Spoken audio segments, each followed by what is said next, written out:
this is Lisa with Holland Designs Crochet. Today I would like to share a story with you. So this is again Crochet story time, and it is a little story about how crochet has played a part in my life growing up. So I did learn to crochet or held a hook for the first time at about age 3. My mother and my elder sister both knew some crochet, and they taught me, or I was exposed to it at that point. This would probably like 1979, back when crochet was having a bit of a boom back in the late 70s and early 80s. So I was exposed to that as a child, and then as I got to be a little bit older, 5, 6, 7, 8, all through my life, basically I had access to some yarn and crochet hooks, and I taught myself to read patterns and always had some kind of a crochet project usually on the go.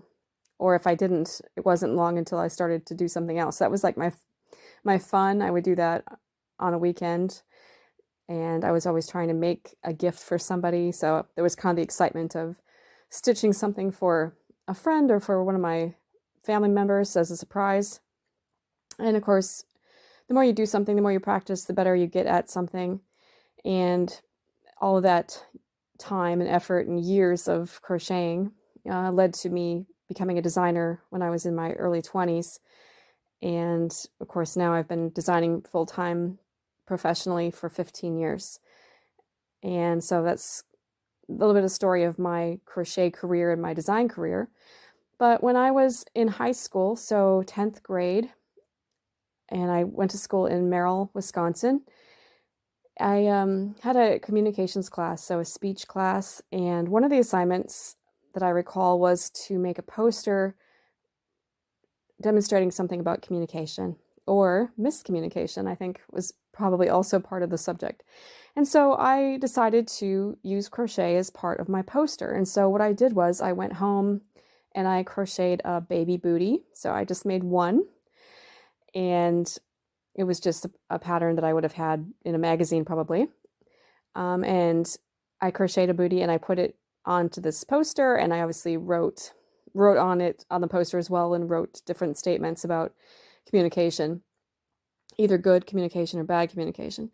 And so the completed bootie was an example of good communication, because the communication was from the written pattern to me as a someone who's making this, being able to read the pattern, understand the pattern, and create the pattern, create the finished item. So that's an example of good communication, effective communication.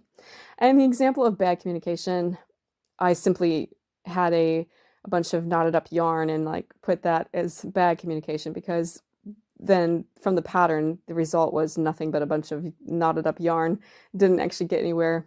It didn't actually create the finished product. So those examples were pretty clear and easy for me to do. I enjoyed doing this poster.